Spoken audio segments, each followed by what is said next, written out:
Good morning दोस्तों, मैं अन्नपूर्णा व्यास कला संस्कृति की क्लास में आपका हार्दिक स्वागत करती हूँ। दोस्तों, जज्बा है, जुनून है, हौसला है। जज्बा है, जुनून है, हौसला है। अपने हर सवाल का तो खुद एक जवाब है। फिर क्यों डरता है अपनी मंजिल की तरफ आगे बढ़ने से? फिर क्यों डरता है अपनी मंजिल की तरफ आगे बढ़ने से? क्योंकि ये सिर्फ एक मंजिल नहीं, तेरी जिंदगी का एक पड़ाव है। तो दोस्तों, आज पुनः एक अच्छे जोश के साथ में हम वापस शुरुआत करते हैं। कल की क्लास में दोस्तों मैंने आपको बताया था कि किस तरीके से हमने जोधपुर शैली और बीकानेर शैली का मारवाड़ स्कूल के अंदर अध्ययन किया था। दोस्तों, आज हम अध्ययन करेंगे किशनगढ़ शैली का। आज की जो हमारी क्लास होगी उसके अंदर हम किशनगढ़ शैली, अजमेर शैली और नागौर शैली को पढ़ेंगे दोस्तों। तो किशनगढ़ शैली दोस्तों, किशनगढ़ शैली बहुत ही महत्वपूर्ण शैली मानी जाती है, क्योंकि दोस्तों किशनगढ़ शैली एक ऐसी शैली है जो भारत के लघु आश्चर्य के अंदर कहलाने वाली है। हम कहते हैं ना, 7 अजूबे इस दुनिया में, 8वीं अपनी जोड़ी है। तो उसी तरीके से दोस्तों ये जो किशनगढ़ शैली है, ये है भारत के अंदर लघु आश्चर्य कहलाने वाली शैली कहलाती है। मतलब इसको जब भी विदेशी भी आकर के देखते हैं ना, तो इसको देखते ही रह जाते। इस किशनगढ़ शैली के अंदर जो चित्र बनाया गया है, वह चित्र इतना खूबसूरत चित्र बनाया गया है दोस्तों कि उसको देखते ही कहा जाता है कि ये तो भारत का 8वां अजूबा है, लघु आश्चर्य कहलाने वाला है। तो दोस्तों किशनगढ़ शैली जो है, इस किशनगढ़ शैली को भारत का लघु आश्चर्य कहा गया है।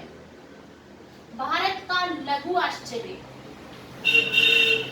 तो दोस्तों भारत का लघु आश्चर्य कहलाने वाली इस शैली को, यह शैली जो है भारत का लघु आश्चर्य कहलाने वाली इस शैली को प्रकाश में लाने का श्रेय, प्रकाश मतलब हम सब ने कैसे जाना इस शैली को, तो इस शैली को प्रकाश में लाने का श्रेय किसको दिया जाता है दोस्तों? इस शैली को प्रकाश में लाने का श्रेय एरिक डिक्सन व डॉक्टर फैयाज अली को दिया जाता है। एरिक डिक्सन व डॉक्टर फैयाज अली को यह श्रेय दिया जाता है। इनकी बदौलत ही यह शैली जो है वो प्रकाश के अंदर आई। तो एरिक डिक्सन व डॉक्टर फैयाज अली को श्रेय दिया जाता है। इनको यह श्रेय दिया जाता है कि इनके कारण ही यह शैली प्रकाश में आई।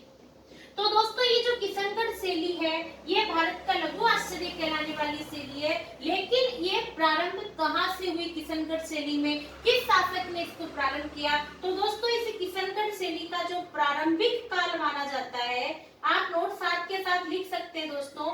इस शैली का जो प्रारंभिक काल माना जाता है वो राजा मानसिंह से माना जाता है।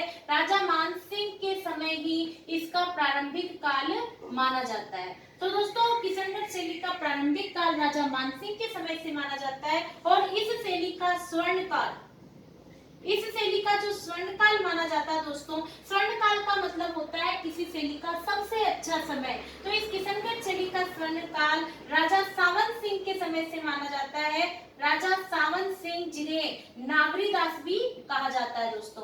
तो राजा सावंत सिंह के समय से ही, जिन्हें नागरीदास भी कहा जाता है, इनके समय को ही, इनके टाइम ही इस किशनगढ़ शैली का स्वर्ण काल माना जाता है। किशनगढ़ शैली का सबसे अच्छे चित्र का चित्रण दोस्तों राजा सावंत सिंह के समय भी हुआ है। किस तरीके से हुआ इसके ऊपर हम अध्ययन करते हैं अभी। तो भारत का लघु आश्चर्य कहलाने वाली इस शैली को प्रकाश में लाने का श्रेय एरिक डिक्सन व डॉक्टर फैयाज अली को जाता है। अब यदि ये आ जाता है कि निम्न में से किस शैली को प्रकाश में लाने का श्रेय एरिक डिक्सन और फैयाज अली को जाता है, तो आपको बताना है किशनगढ़ शैली। यह किशनगढ़ शैली को प्रकाश में लाने से निम्न में से संबंधित है, तो एरिक डिक्सन या फैयाज अली दोनों में से किसी भी नाम को आप सही कर सकते हैं दोस्तों।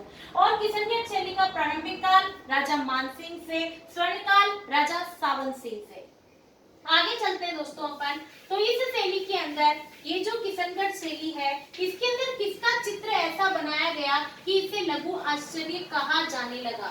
तो दोस्तों ये जो राजा सावंत सिंह थे, तो सावंत सिंह की प्रेमिका, सावंत सिंह की जो प्रेमिका थी दोस्तों, उस प्रेमिका का नाम था विष्णुप्रिया। सावंत सिंह की प्रेमिका विष्णुप्रिया, जिसका नाम था, तो विष्णुप्रिया को, प्रिया का चित्रण विष्णु प्रिया का चित्रण किया गया, इनकी प्रेमिका का चित्र बनाया गया दोस्तों। तो इनकी प्रेमिका का चित्रण किया गया जो कि बनी ठनी कहलाया। क्या कहलाया? बनी ठनी कहलाया। इनकी प्रेमिका का चित्र बनाया गया दोस्तों। वह चित्र इतना सुंदर बनाया गया, उसके चारों तरफ की चीजें, चारों तरफ कमल से भरे हुए सरोवर, वृक्ष जो है वो फूलों से लदे हुए हैं, चारों तरफ श्री कृष्ण की खेली क्रीड़ाएं दिखाई गई है, हाथ में अर्धमुखलित कमल का फूल लिए हुए है और पूरी राजसी वेशभूषा के अंदर पहने बैठे हुए इनकी विष्णु प्रिया प्रेमिका का चित्र दिखाया गया। आप सोचकर ही सोच सकते हैं दोस्तों कि चारों तरफ सरोवर हो, खिलखिलाता पानी हो, कमल के सुंदर सुंदर फूल हो, वृक्षों से फूलों से लदे हुए वृक्ष हो, और ऐसे में यदि कोई सुंदर सी महिला सारी वेशभूषा और गहने पहने हुए, हाथ में कमल के फूल लिए हुए यदि विराजी हुई होगी तो वो चित्र अपने आप में कितना सुंदर और मनोहर होगा। तो दोस्तों यहाँ पर वैसा ही चित्र बनाया गया है जिसे बनी ठनी कहा गया है। क्या कहा गया है दोस्तों? बनी ठनी कहा गया है। तो इस बनी ठनी का जो प्रमुख चित्रकार था दोस्तों, वह प्रमुख चित्रकार का नाम एग्जाम के अंदर कई बार पूछा गया है दोस्तों। तो इसका प्रमुख चित्रकार है मोर ध्वज निहाल चंद। इनके प्रमुख चित्रकार का नाम है दोस्तों मोर ध्वज निहाल चंद। ये इनके प्रमुख चित्रकार है। ठीक है दोस्तों। दूसरी बात, ये जो सावंत सिंह है ये आखिरी समय के अंदर दोस्तों वृंदावन चले गए थे और भगवान की भक्ति में लीन हो गए थे, वहीं पर इनकी मृत्यु हो गई थी। तो दोस्तों एग्जाम के अंदर क्वेश्चन पूछा गया है कि सावंत सिंह की मृत्यु राजस्थान में कहां पर हुई थी, तो हम इसे नोट्स में ऐड कर लेते हैं। अभी लेटेस्ट आपके जो एग्जाम लगे थे जैसे एग्जाम, उसमें क्वेश्चन उपस्थित था कि सावंत सिंह की मृत्यु राजस्थान में कहां हुई है, तो सावंत सिंह की मृत्यु दोस्तों वृंदावन में हुई थी। कहां पर हुई थी सावंत सिंह की मृत्यु? वृंदावन में हुई थी। तो ये भी आप नोट्स की नजर से लिख लीजिए, इसके ऊपर भी आपके एग्जाम में सवाल पूछा गया है। तो सावंत सिंह की प्रेमिका का नाम विष्णु प्रिया था दोस्तों, जिसका एक सुंदर चित्र बनाया गया जो क्या कहला रहा है? बनी ठनी कहला रहा है, जिसके प्रमुख चित्रकार कौन है? मोर ध्वज निहाल चंद। और इसके जो ये सावंत सिंह है जो नागरीदास के नाम से जाने जाते हैं, इनकी मृत्यु कहां पर हुई थी दोस्तों? वृंदावन के अंदर हुई थी। अगली लाइन, इनकी जो प्रेमिका थी दोस्तों ये विष्णु प्रिया, ये रसिक बिहारी की कविताएं पढ़ा करती थी, कविताएं लिखा करती थी। एक रसिक बिहारी जो कि बहुत ही अच्छे कवि थे, इनकी कविताएं पढ़ा करती थी और लिखा करती थी। कौन? इनकी जो प्रेमिका थी विष्णु प्रिया। ठीक है दोस्तों, आगे चलते हैं। आप एक बार स्क्रीनशॉट भी ले सकते हैं, इनके अंदर कई सारे क्वेश्चन आपके एग्जाम में आने वाले छुपे हुए अपने मैटर के अंदर, तो उन्हें आपको समझना है और याद करना है दोस्तों। आगे चलते हैं अपन। तो भारतीय ये जो चित्र था ना दोस्तों, ये बहुत ही सुंदर चित्र बनाया गया, बहुत ही अच्छी पेंटिंग बनाई गई। तो जब एरिक डिक्सन, मोनालिसा नाम की एक चीज है जो कि विदेशी पेंटिंग है दोस्तों, बहुत ही सुंदर पेंटिंग को ये नाम दिया गया। तो एरिक डिक्सन जब भारत आए और उन्होंने इस किशनगढ़ चित्रकला शैली के इस बड़ी ठनी के चित्र को देखा दोस्तों, तो देखते ही पहले उन्होंने इसको उपाधि दी थी कि ये तो भारतीय मोनालिसा है, यानी भारत की सबसे सुंदर पेंटिंग है दोस्तों। तो एरिक डिक्सन ने बड़ी ठनी को भारतीय मोनालिसा कहा। एरिक डिक्सन ने बड़ी ठनी को क्या कहा? एरिक डिक्सन ने बड़ी ठनी को भारतीय मोनालिसा कहा। बनी ठनी को भारतीय मोनालिसा कहा। तो दोस्तों ये भी आपको ध्यान रखना है, इसके ऊपर भी आपके एग्जाम में सवाल आता है कि भारतीय मोनालिसा राजस्थान की किस पेंटिंग को कहा गया है, या एरिक डिक्सन ने बनी ठनी को क्या नाम दिया है, तो आपको बताना है भारतीय मोनालिसा कहा। दोस्तों ये बनी ठनी चित्र इतना सुंदर था कि भारतीय सरकार ने 1973 ईस्वी के अंदर, 1973 ईस्वी में बनी ठनी के ऊपर 20 पैसे का डाक टिकट भी जारी किया गया। बनी ठनी पर 1973 में 20 पैसे का डाक टिकट जारी किया गया दोस्तों, 20 पैसे का डाक टिकट जारी। बनी ठनी के ऊपर 20 पैसे का डाक टिकट जारी किया गया है। किसने किया गया है ये जारी? 1973 ईस्वी के अंदर ये है जारी हुआ है। ठीक है दोस्तों, तो आप एक बार इसके साथ स्क्रीनशॉट ले सकते हैं।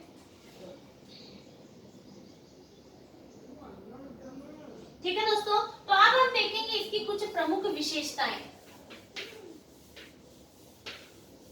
बनी ठनी की कुछ विशेष विशेषताओं के अंदर वही दोस्तों हमारे वृक्ष और जो भी प्रमुख रंग हम काम में लेते थे, तो बड़ी ठनी के अंदर जो चित्र बनाए गए हैं उसमें जो प्रमुख रंगों का प्रयोग किया गया है, तो इसमें प्रमुख रंग लिए गए हैं श्वेत रंग व गुलाबी। श्वेत व गुलाबी रंगों का प्रयोग इसमें ज्यादा किया गया है।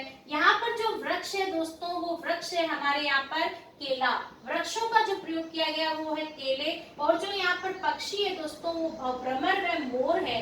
भ्रमर और मोर का प्रयोग यहाँ पर ज्यादा किया गया है। तो प्रमुख रंग, वृक्ष और पक्षी, ये किशनगढ़ शैली की प्रमुख विशेषता है। ठीक है दोस्तों, आगे देखते हैं। ये तो होगी हमारी प्रमुख विशेषता। इसकी एक विशेषता और है दोस्तों,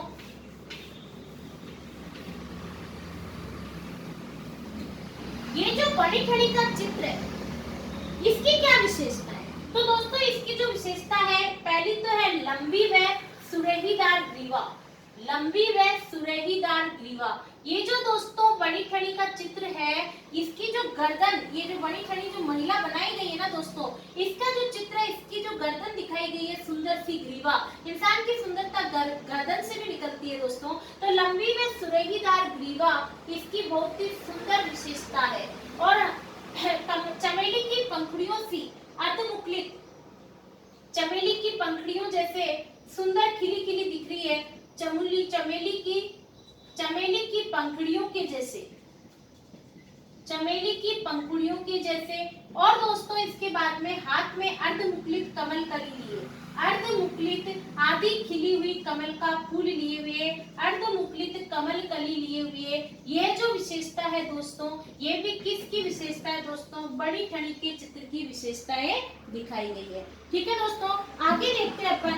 इस शैली के अंदर ये जो चित्र बनाया गया दोस्तों बड़ी ठनी का, यह बड़ी ठनी का चित्र किस स्थान पर बनाया गया है दोस्तों? तो इस बड़ी ठनी के चित्र के अंदर क्या है कि नौका विहार, चारों तरफ नौका विहार है, चारों तरफ नौका विहार।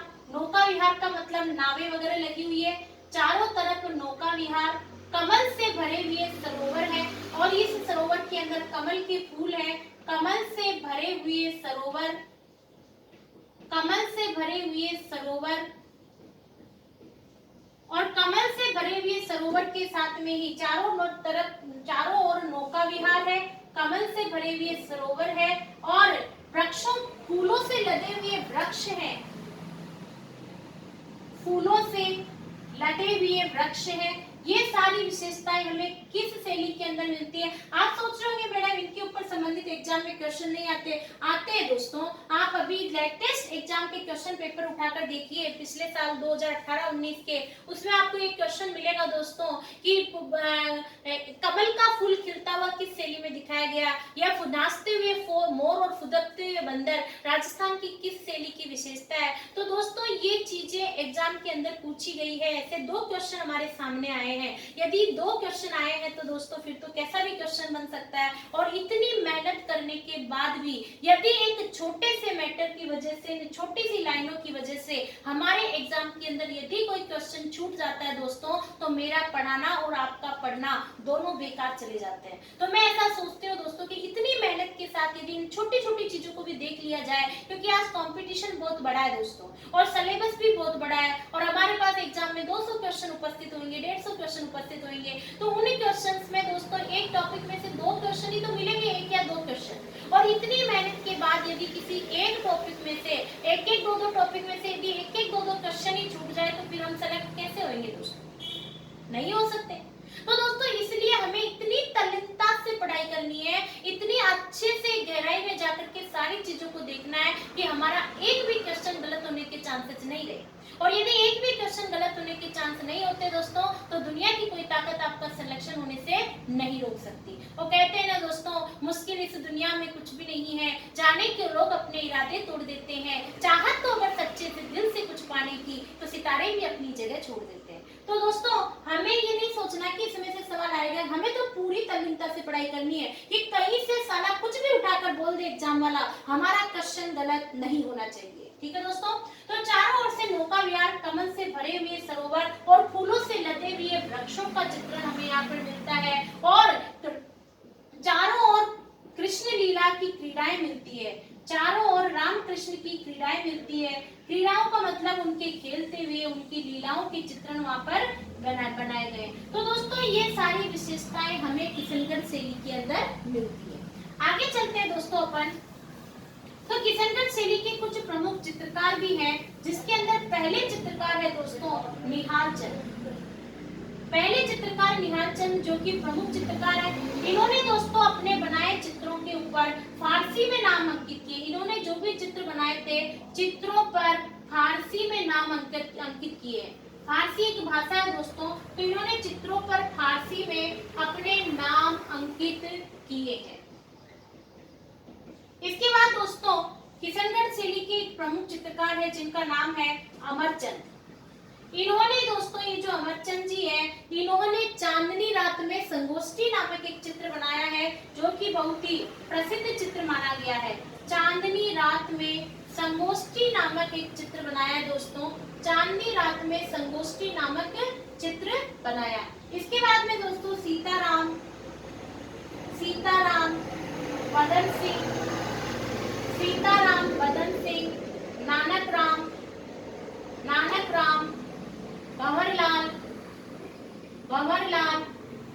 धन्ना और लाडली दास, इनका संबंध भी दोस्तों हम लोग किशनगढ़ शैली से ही देखते हैं। किशनगढ़ शैली के अंदर ये चीज दिखाई गई है कि ये एग्जाम में सवाल भी पूछा गया है कि सीताराम, बदन सिंह, नानक राम का संबंध राजस्थान की किस शैली से है, तो आपको बताना है दोस्तों किशनगढ़ शैली से ही इनका संबंध बताया गया है। ठीक है दोस्तों, ये सभी चित्रकार, एक नाम और है मूलराज। ये भी आपके एग्जाम में पूछा गया है कि मूलराज का संबंध राजस्थान की किस शैली से है। ठीक है दोस्तों, इसके बाद में एक बहुत ही महत्वपूर्ण लाइन है किशनगढ़ शैली के अंदर जो आप लिख लीजिए कि मोतियों का भव्य चित्रण।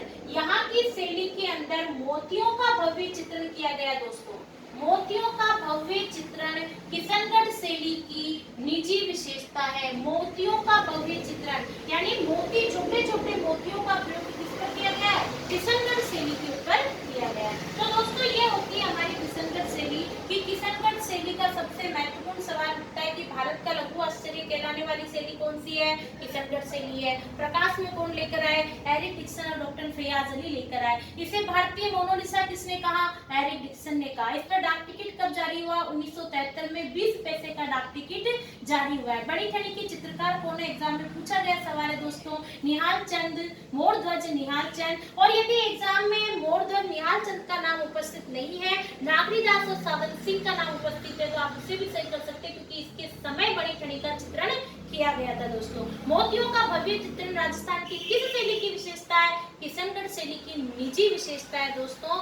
इसके बाद में हमारे पास में सवाल बन सकता है कि सावंत सिंह की मृत्यु राजस्थान में कहां पर हुई थी? वृंदावन में हुई थी। प्रारंभिक काल किसके समय से? राजा मानसिंह के समय से। स्वर्ण काल किसके समय? राजा सावंत सिंह के समय। तो दोस्तों चित्रकारों के नाम निहाल चंद, अमरचंद का संबंध किस शैली से? किशनगढ़ शैली से। मूलराज का संबंध कहां से? किशनगढ़ शैली से। सीताराम, बदन सिंह, नानक राम का संबंध किस शैली से? किशनगढ़ शैली से। तो दोस्तों किशनगढ़ शैली से बहुत सारे सवाल बनते हैं और मैं ऐसी उम्मीद करती हूँ कि मैंने आपको पढ़ाया, इसमें से आपका एक भी सवाल गलत नहीं होगा दोस्तों। तो अच्छे से पढ़ाई करें और मेरे इस चैनल को ज्यादा से ज्यादा शेयर करें और सब्सक्राइब करें दोस्तों, क्योंकि मोटिवेशन की जरूरत जितनी आपको है उतनी मुझे भी है दोस्तों। एक थोड़ा सा सहयोग आपके पास में बहुत अच्छी वीडियो लेकर आएगा। तब तक अपना ध्यान रखें और सुरक्षित रहें। जय हिंद, जय भारत।